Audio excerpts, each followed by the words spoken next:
व्यर्थ संकल्प नहीं, समर्थ संकल्प रचने हैं, है ना। और दूसरे, हाय हाय के संकल्प नहीं, वाह वाह के संकल्प रचने हैं, है ना। अब समझेंगे, बाबा ने आज एग्जाम्पल भी दिए कि व्यर्थ संकल्प माना मेरा तो योग नहीं लगता, पता नहीं हमारा भाग्य है या नहीं, है ना। हम तो अशरीरी भी नहीं बन पाते, हम तो ये भी नहीं कर पाते। तो ये सारे व्यर्थ संकल्प है।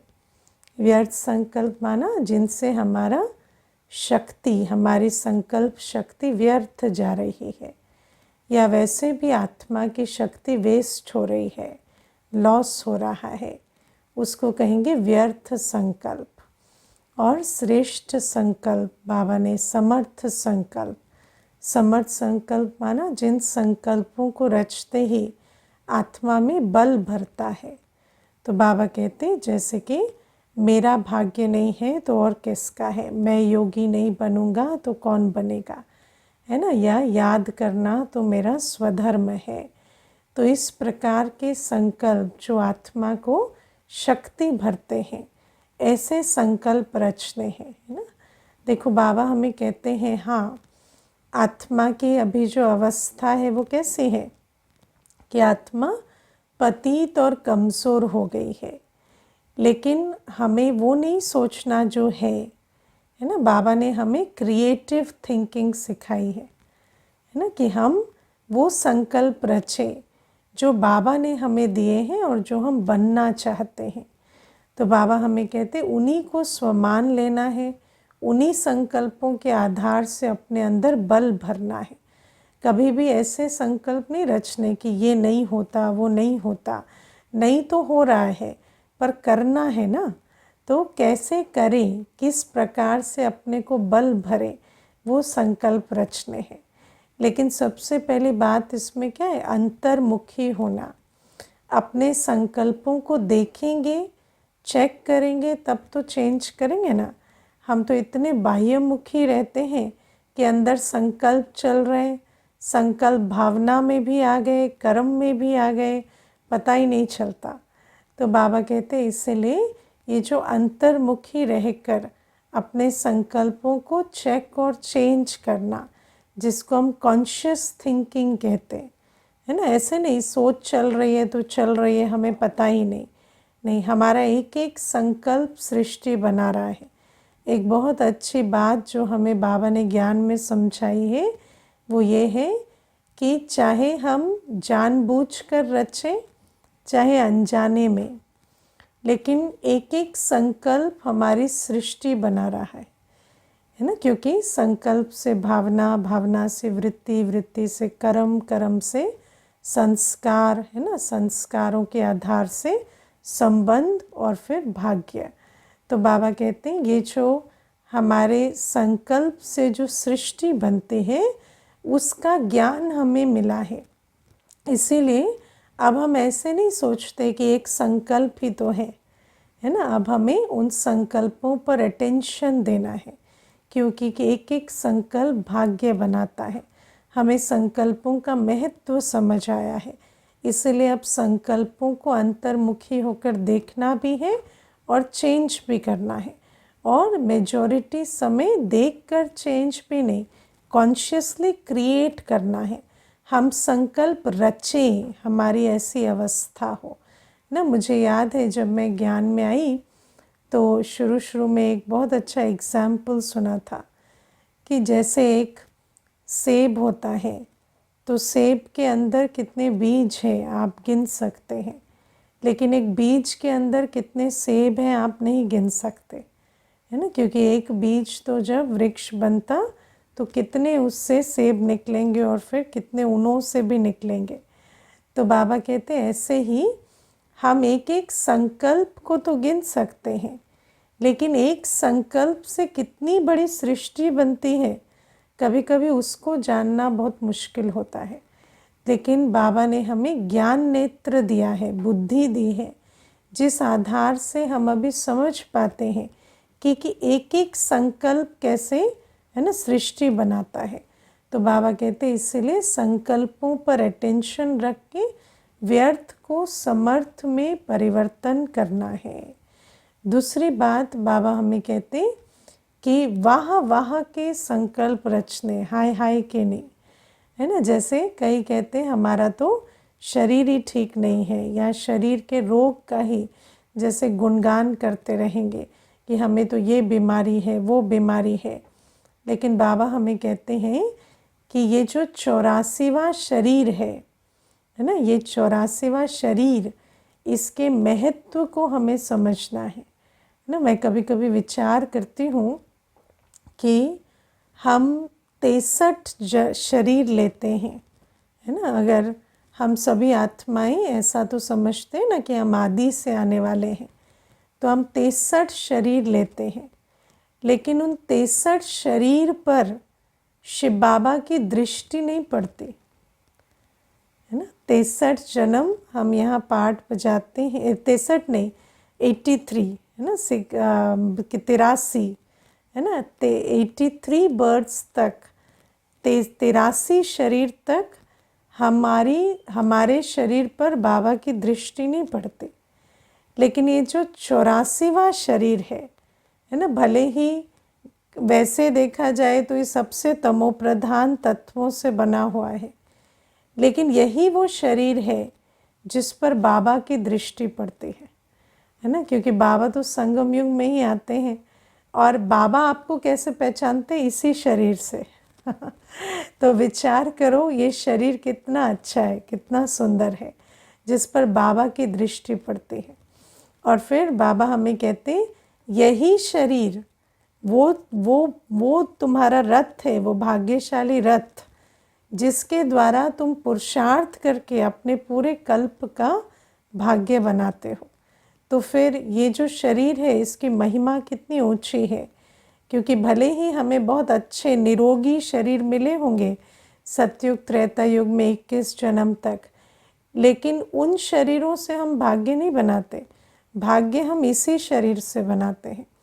तो बाबा कहते हैं जब हम तीसरे नेत्र से हर बात को देखते हैं कि जो भी कुछ संगम युगी है ना, भले ही तमो प्रधान तत्वों का है जैसा भी है, लेकिन संगम युगी शरीर, संगम युगी धन, संगम युगी संबंध, संगम युगी बुद्धि, संगम युगी विशेषताएं, इनका बहुत महत्व है। क्योंकि यही एक बुद्धि है, यही विशेषता है, यही वो शरीर है, यही वो संबंध है ना, यही वो धन है जो प्रभु समर्पण होकर सफल होता है। क्योंकि भले ही हमारे पास बहुत धन होगा, बहुत अच्छी बुद्धि होगी, पहले बहुत कुछ होगा, है ना, लेकिन वो जो सब कुछ है वो बाबा पर हम बलिहार नहीं कर पाते। क्योंकि बाबा तो आते ही इस समय है, और वो सब कुछ कभी ईश्वरीय कार्य में लगकर सफल नहीं होता।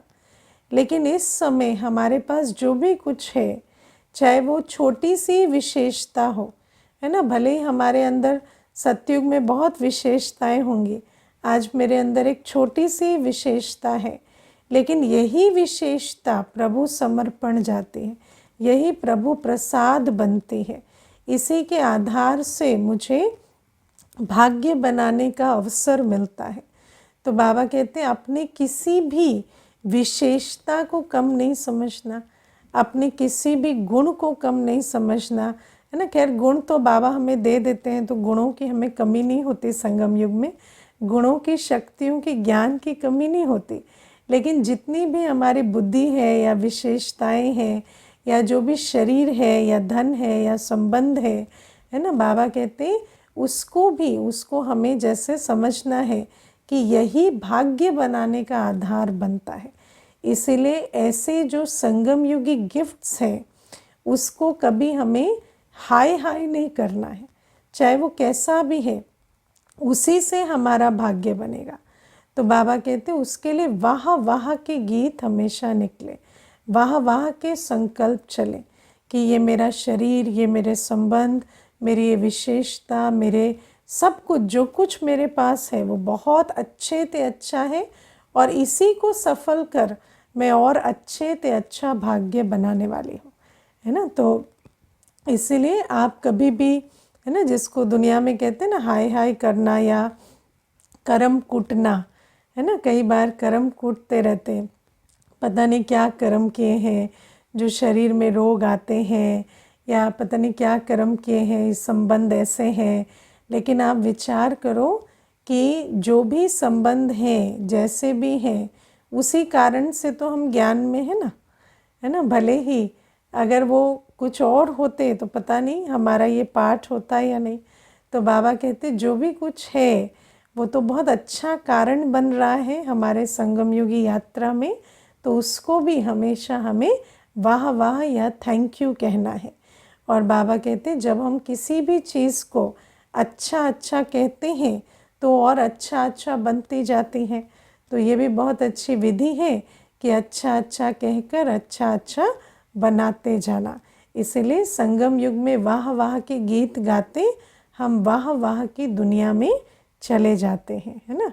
तो ये भी है। और फिर दूसरी बात है संभाल भी, जैसे कोई भी चीज़ संगम युग में है तो हमें उसकी संभाल करनी है ना। मुझे एक बार एक भाई बहुत अच्छी बात कहते थे कि मैं जब कहते कि जब मैं ज्ञान में आया तो उससे पहले मैं व्यसन करता था, है ना, तो सिगरेट पीता था। तो फिर मैंने छोड़ दिया। तो मैंने कहा अच्छा। तो कहते पर सबसे इंटरेस्टिंग चीज़ है कि जैसे कईयों को ऐसा लगता है ना ये पतित चीज़ है या मुझे सत्युग जाना है तो मुझे सिगरेट छोड़नी है, लेकिन मैंने उस संकल्प से नहीं छोड़ा। मेरे अंदर ये आया कि मेरा ये जो संगम युगी शरीर है ये लंबा चलना चाहिए, इसका कोई भी अंग खराब नहीं होना चाहिए, अब मुझे इससे पुरुषार्थ करना है, इसीलिए मैंने छोड़ दिया। और वो तो डैमेज करती है ना। तो फिर मुझे कहते हैं कि पता है दीदी मुझे कभी मालूम ही नहीं था कि मुझे अपनी लाइफ की वैल्यू नहीं है ना। क्योंकि देखो आज मनुष्य कितने तरह की सेल्फ हार्म की चीज़ें करते हैं, है ना, ऐसा खाना पीना ऐसे कितनी सारी चीज़ें करते हैं। लेकिन जिसको समझ में आए कि ये संगम युगी शरीर कितना वैल्यूएबल है, वो ऐसे कोई भी कर्म नहीं करेंगे। तो जब हमें महत्व समझ में आता है तो हम उस शरीर की नेचुरली संभाल करते हैं। ऐसा भी नहीं कि उसके लिए कोई चिंता करते हैं या कोई एक्स्ट्रा दे अभिमान में जाकर उसकी संभाल करते हैं, पर नेचुरली जब हमें अपने संगम युगी जीवन का महत्व समझ में आता है तो संगम युग में हमारे पास जो भी कुछ है हम उसकी नेचुरली संभाल करते हैं। और संगम युग में संभाल और सफल का बैलेंस भी बनाते हैं, है ना। क्योंकि द्वापर युग से क्या होता है, सिर्फ संभाल होती है, सफल नहीं होता, है ना। लेकिन या तो पूरा या तो सिर्फ सफल करते संभाल नहीं करते, है ना, या सफल तो होता ही नहीं है, माना यूज़ करते पर संभाल नहीं करते। लेकिन यहाँ तो संभाल भी है और सफल भी है ना। तो किसी ने लिखा है कभी कभी मैं अपने अंदर कोई गुड क्वालिटी नहीं देख पाती, है ना। तो बाबा इतनी सारी मुरली चलाते वो स्वमान किसके लिए देते मेरे ही लिए तो देते हैं ना। तो वो मेरी ही क्वालिटी है जिसको बाबा कह रहे हैं, है ना। क्लासरूम में ऐसा होता है ना, टीचर स्टूडेंट को कुछ कह रहा है तो स्टूडेंट पीछे मुड़ के देख रहा है किसको कह रहे हैं, तो टीचर कहते हैं तुम्हें कह रहे हैं, इधर देखो, है ना। तो बाबा भी कहते हैं इधर देखो कि मैं तुमसे बात कर रहा हूँ। तो बाबा जो मुरली चलाते हैं वो मेरे लिए चलाते हैं। इस स्वमान में बैठेंगे ना तो समझ में आएगा कि बाबा मुझसे क्या चाहते हैं और बाबा मुझे क्या कह रहे हैं। तो ये पहली चीज़। फिर बाबा हमें कहते हैं कि रोना जो है ना, दे अभिमान की और अकल्याण की निशानी है। इस समय पर देखो आज बाबा हमें सृष्टि चक्र का बहुत अच्छा रिवीजन करा रहे हैं कि सतयुग त्रेता युग कोई अकल्याण भी नहीं होता और दे अभिमान भी नहीं होता। 2 युगों तक अकल्याण भी नहीं है और दे अभिमान भी नहीं है ना। तो जैसे अकल्याण माना ऐसा नहीं कि किसी के पास खाने को नहीं है या कोई रोग हो रहा है, या कोई अकाल मृत्यु हो रही है, या संबंधों में कोई तनाव है, या कोई धन की कमी है, ऐसी कोई बात 2 युगों तक होती भी नहीं, और फिर देहाभिमान भी नहीं होता। तो बाबा हमें ये समझाते। अब कई बार मनुष्य क्या कहता है कि सतयुग में जब हम जाएंगे तो क्योंकि वहाँ अकल्याण तो कुछ होगा ही नहीं, तो फिर इसीलिए हमें कोई दुख नहीं होगा या रोना नहीं आएगा, है ना। लेकिन अकल्याण ना भी हो, अगर देहाभिमान है तो दुख होगा और रोना आएगा, है ना, क्योंकि अकल्याण प्लस देहाभिमान से रोना आता है। अकल्याण तो होता ही है द्वापर युग से, लेकिन जहाँ देहाभिमान होता है वहाँ रोना आता है। मैं आपको इसमें एक बात बताती हूँ। अभी पीछे क्या हुआ कि एक भाई जो है, उनके पिताजी ने शरीर छोड़ा। तो जब शरीर छोड़ा तो पिताजी की आयु 98 की थी, और 98 में उन्होंने शरीर छोड़ा। अब वो जो भाई है खुद ही 70 वर्ष का हो रहा है वो, तो फिर उस समय वो रोता चला जाए, मेरे पिताजी चले गए, मेरे पिताजी चले गए, है ना। तो मैंने थोड़ी देर तो उनको कहा कि ठीक है, फिर उसके बाद कहते मैं तो डिप्रेशन में चला जाऊंगा, मैं तो कुछ भी नहीं कर पाऊंगा।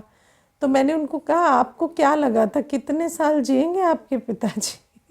अमर थोड़ी है 98 में गए हैं, तो अभी कितना? तो कहते दीदी और 2-4 साल। तो मैंने कहा फिर भी आप ऐसे ही रोते, तो क्या क्या इरादा है आपका क्या सोच के बैठे हो?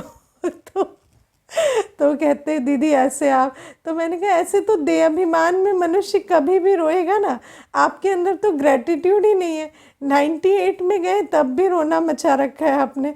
तो आप सोचो कि मनुष्य को क्या है कि देहाभिमान इतना है कि कोई शरीर समय से भी छोड़ रहा है, कोई अर्ली भी कोई किसी का शरीर नहीं छूट रहा, तो भी रोना उतना ही आएगा या दुख होता है।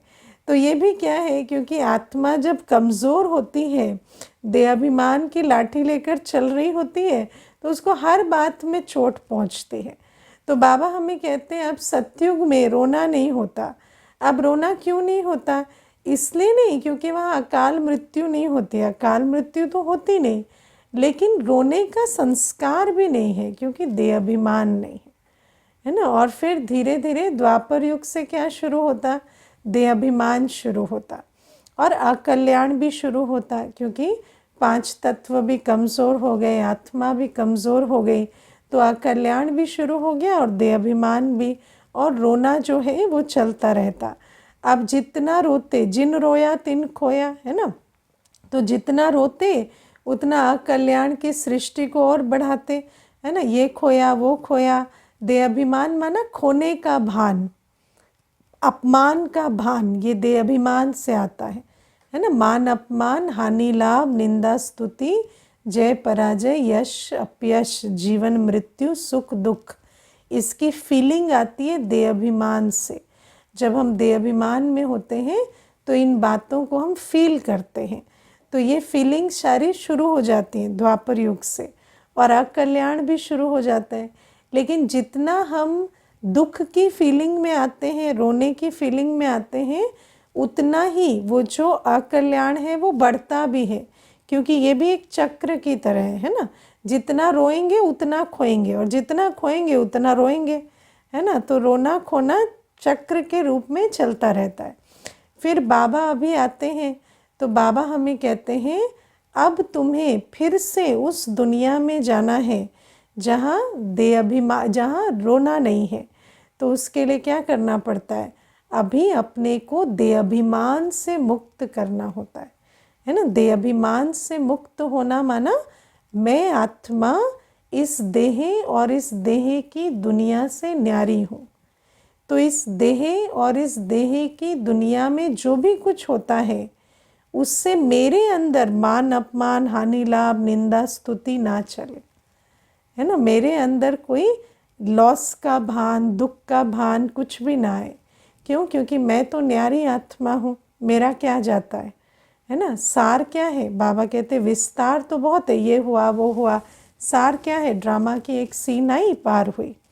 तो बाबा कहते हैं हर बात को साक्षी होकर देखना, देही अभिमानी बनना माना सब कुछ हो रहा है पर मेरे साथ नहीं हो रहा है ना। या सब कुछ देखते हुए भी फीलिंग प्रूफ रहना। इस बात को जितना हम अभी धारण करेंगे तो हमारे अंदर ये जो रोने के संस्कार हैं, रोने के भी और है ना जो सेलिब्रेट करने के भी, दोनों संस्कार, क्योंकि जब हम सुख की जो इंद्रिय सुख की चपेट में आते हैं तभी दुख की भी चपेट में आते हैं। तो दोनों बातों से मुक्त होना पड़ेगा। पाया खोया दोनों के भान से निकलना पड़ेगा। अगर कोई चीज़ मिलती है तो पाया का भान आता है तो खोए का भी आएगा। इसीलिए बाबा कहते हैं अब इन सारी भावनाओं से मुक्त होकर खेल को साक्षी होकर देखकर चलना है और अपने सर्व संबंध सर्व प्राप्तियाँ बाबा से अनुभव करते सदा सुख स्वरूप शांत स्वरूप ज्ञान स्वरूप होकर चलना है। तो बाबा कहते हैं इस प्रकार से हम इस चक्र से निकलते हैं। ये जो देह अभिमान और अकल्याण का चक्र चल रहा है ना अभी, इससे निकलकर हम रोना प्रूफ वाली दुनिया में जाएंगे। तो ये बाबा ने आज हमें विधि बताई। फिर बाबा हमें कहते हैं कि ये जो निश्चित ड्रामा है उसको तुम्हें समझ कर चलना है ना। देखो कर्म और ड्रामा का बहुत अच्छा संबंध है। कर्म तो करना ही है क्योंकि कर्म क्षेत्र है, तो कुछ ना करना भी कर्म ही है ना। अगर हम सारे दिन कुछ नहीं किए तो वो भी हमारे कर्म के खाते में जाएगा कि हमने कुछ नहीं किया है ना। तो बाबा कहते हैं कि कर्म क्षेत्र में कर्म तो करना ही है, लेकिन नॉलेजफुल आत्मा ड्रामा को जान कर कर्म करती है और जिसको ज्ञान नहीं है वो कर्म करती है लेकिन अज्ञानी वाला कर्म करती है ना। तो बाबा हमें कहते हैं कि अभी तुम्हें ड्रामा को समझ कर कर्म करना है। जैसे आप देखो एक किसान होता है तो वो खेत में फसल उगाता है, कर्म करता है ना, करता है कि नहीं। लेकिन उसकी सफलता किस बात पे डिपेंड करती है कि वो खेती का कितना ज्ञान रखकर और कर्म करता है।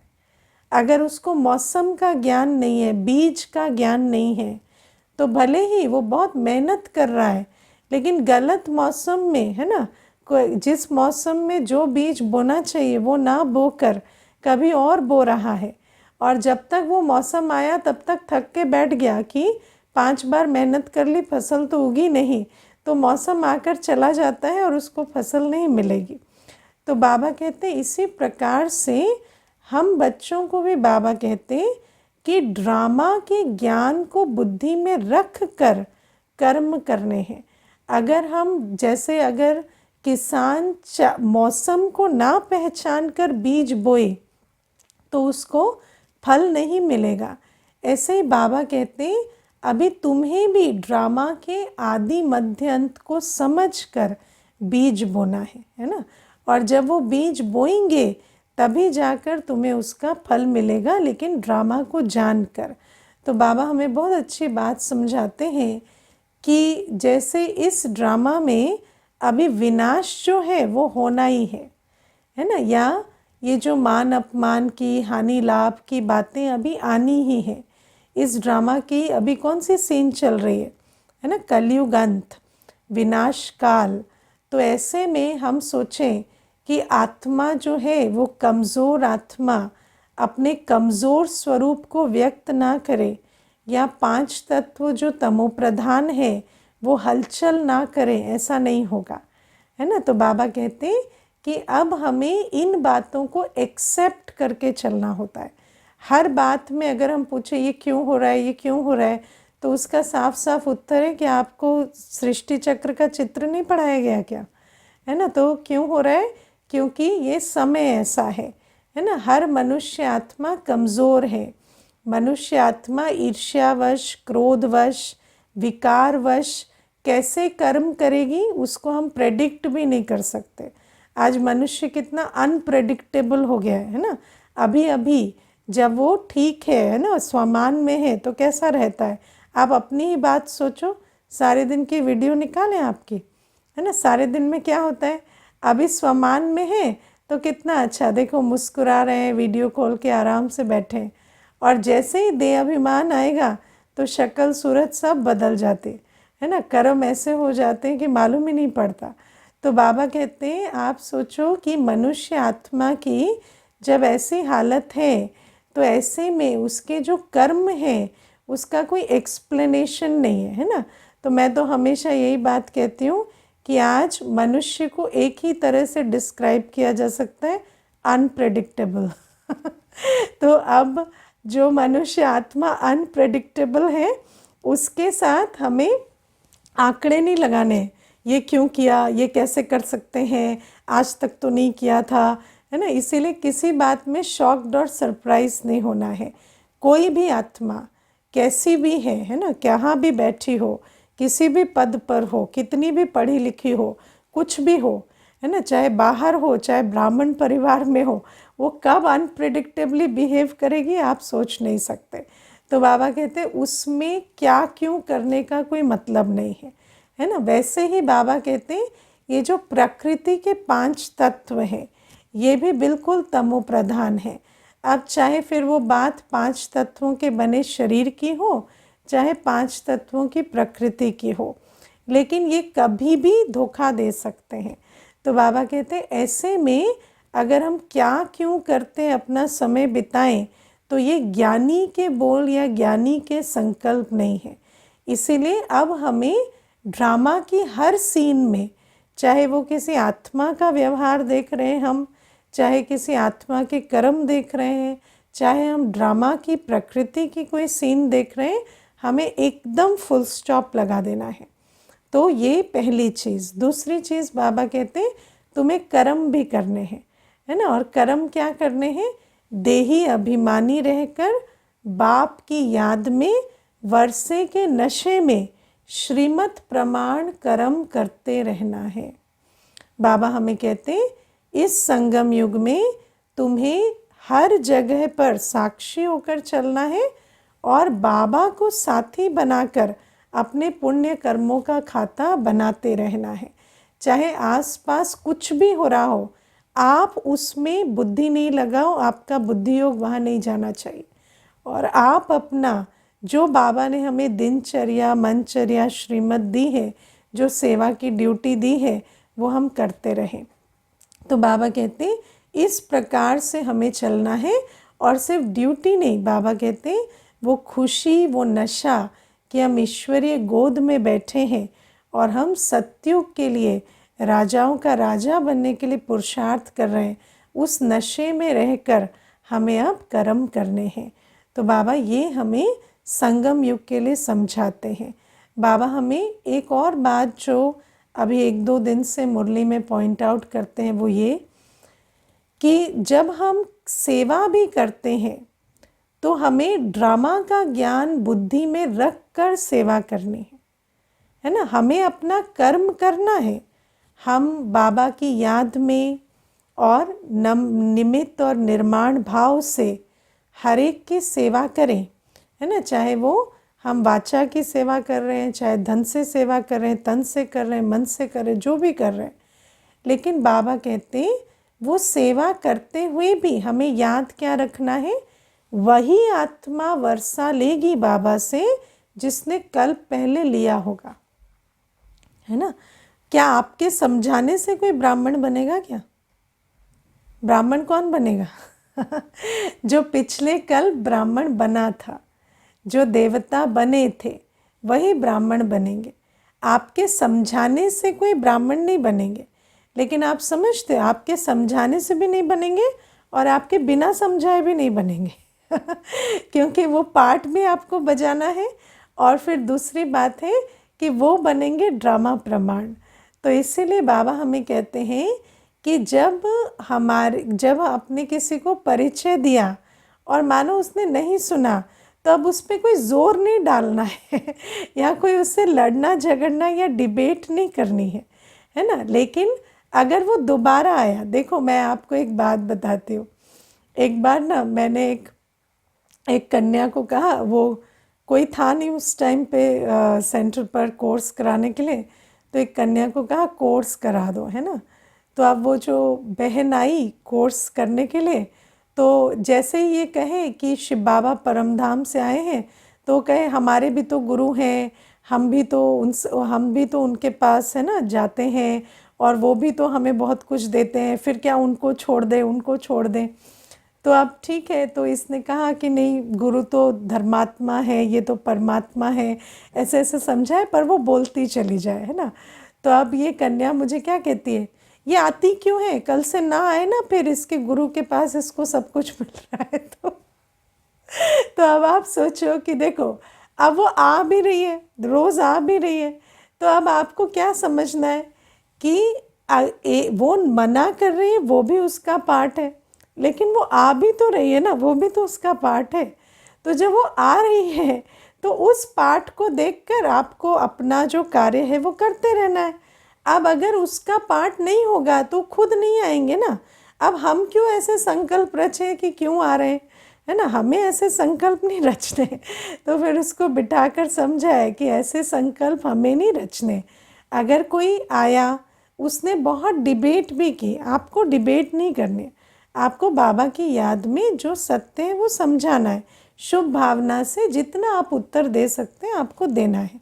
और मान लो वो फिर भी ना सुना, नहीं उसने आज कहा कि अच्छा मुझे समझ आया, तो भी कोई बात नहीं, कल वो फिर आकर अगर आपके सामने बैठा है और वही टॉपिक जो चल रहा है और वो उठकर नहीं जा रहा, तो इसका मतलब क्या है कि वो आज भी रिसीव करने आया है ना। तो उसको फिर शुभ भावना से समझाना। तो बाबा हमें कहते हैं कि जब सेवा भी करते हैं, तो हमें ये जो ड्रामा का ज्ञान है इसको भूलना नहीं है। या हम कोई भी कर्म करते हैं, मानो आप प्रैक्टिकल कोई भी कर्म कर रहे हैं ना, ऑफिस जा रहे हैं, कोई और पुरुषार्थ कर रहे हैं, तो उसमें भी हमें ड्रामा का ज्ञान याद रख के करना है कि हमारा काम है कर्म करना, और ड्रामा अनुसार जो भी उसका फल आता है उसको स्वीकार करना है, और अपने से पूछना है क्या बेटर कर सकते हैं और करना है। तो बाबा हमें कहते हैं इस प्रकार से इस समय पर जब हम सृष्टि के आदि मध्य अंत को जानकर कर्म करते हैं, तो उन कर्मों से हमें सफलता मिलती है। और बाबा कहते हैं मुख्य बात है देही अभिमानी बनने की, क्योंकि देह अभिमान वाला जो है ना, जैसे कई बार क्या होता है, मनुष्य को हम देखते हैं, जैसे किसी को कहा कि आप सेंटर पर आए कोर्स करें, तो सीधा क्या कहते हैं, हमें फुर्सत नहीं है ना। तो देखो कि क्या करते हैं, तो सारे दिन क्या करते हैं, सारे दिन मान अपमान हानि लाभ निंदा स्तुति जय पराजय का खेल करते हैं, है ना। हर मनुष्य आज क्या करता है, सारे दिन यही खेल खेलता है। तो आप सोचो कि देहाभिमान जिसके अंदर है उसको तो समय ही नहीं होगा बाबा को याद करने का, सेवा करने का, या कोई मनन चिंतन करने का, या वर्षे के नशे में रहने का, या कोई श्रेष्ठ कर्म करने का। क्योंकि बाबा कहते हैं ये जो ड्रामा है इसमें इतनी बातें होती हैं ऊपर नीचे की, कि अगर आपको देहाभिमान होगा ना, तो आप इसी ड्रामा के ऊपर नीचे के खेल में फंस कर रह जाएंगे, और अंत में ये ड्रामा फुल स्टॉप हो जाएगा, और तब आपको लगेगा अरे हम किसके चक्कर में हमने समय बिता दिया। तो बाबा हमें कहते हैं इसीलिए ड्रामा तो बना बनाया है, और ड्रामा में अभी विनाश काल है, जो हो रहा है वही होना है ना। अब कमज़ोर आत्मा क्या देगी आपको, वही देगी जो उसके पास है। तो फिर उसमें इतना आश्चर्यचकित होना, क्वेश्चन मार्क लगाने से क्या होगा। या प्रकृति के 5 तत्व जो है वो इसी प्रकार से बिहेव करेंगे। तो आपको किसी चीज़ में क्या क्यों नहीं करना, और आपको बाप और वर्षे के नशे में रहकर पुरुषार्थ कर कर सेवा कर कर भाग्य बनाना है। और बाबा कहते हैं और जो धारणा युक्त आत्मा होगी उसको फिर अन्यों को भी ड्रामा का और बाबा को याद करने का संदेश देना है। और बाबा कहते तोते की तरह नहीं, है ना, क्योंकि जो तोता होता है वो क्या करता है ना। कहानी आती है कि तोता नलके पर बैठा था और नलके पर बैठकर बोलता है कि नलके पर नहीं बैठना, है ना। तो तोता क्या करता है, तोते के वाचा और कर्मणा में कोई तालमेल नहीं होता। तो बाबा कहते हैं ऐसा तोता नहीं बनना है हमें कि हम जो कह रहे हैं वो कर ही नहीं रहे। अपने को तो देहाभिमान तंग कर रहा है ना, खुद तो आ ऊ कर रहे हैं, शरीर में दर्द हो रहा है, और दूसरे को कह रहे हैं, बाबा कहता है मैं तो आत्मा हूँ, शरीर से न्यारी हूँ, कहेगा पहले तुम तो न्यारे हो जाओ, है ना। तो बाबा कहते हैं इसीलिए धारणा कर कर देहाभिमान से मुक्त होकर निश्चय बुद्धि होकर फिर अन्यों को भी सुनाएंगे तो उनको भी तीर लगेगा। अच्छा, ओम शांति।